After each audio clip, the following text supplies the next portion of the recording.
Jean Marie, you've written the definitive history of Meribel. I can't ask you to tell me all about it, it would take far too long, but just briefly, how did it all begin? Well, it all began here as a ski resort in 1938.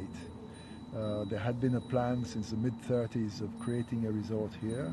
One of the reasons why the valley was chosen was, of course, its exposure to the sun, the direction north to south, and so you could ski in the sun all day on one side or the other, and also because there was electricity here since 1928.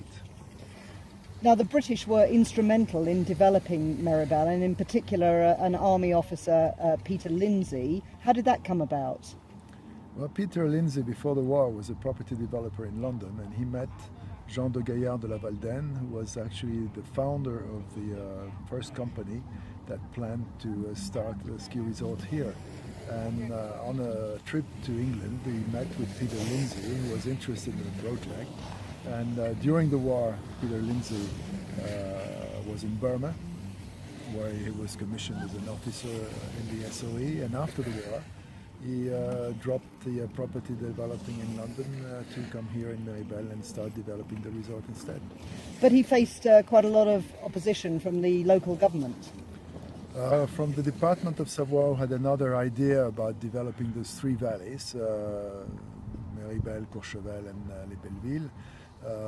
They thought that he was developing something too low in the valley, in Meribel, and their idea was to get closer to what is nowadays Motaret.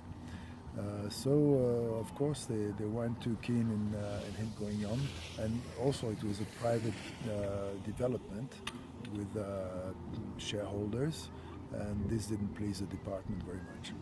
And of course, the French and Meribel in particular benefited from the exodus of British and other skiers from Austria when there was the German annexation. Yes, the Anschluss in March 38 certainly was instrumental in deciding some of the would-be investors here to move to France. And that was what sparked it, but the plan was there before.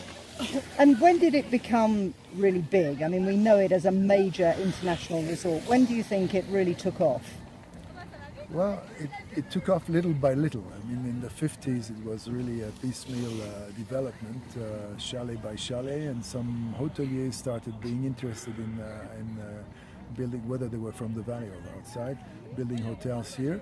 And certainly in the 60s, the resort started being quite famous, not only in England but also in France. And the 70s, of course, with the connection with the start of Motaret and Val Thorens, and the full connection with the three valleys, then we had our whole area ready as it is now. Thank you very much for giving me that brief history of Meribel.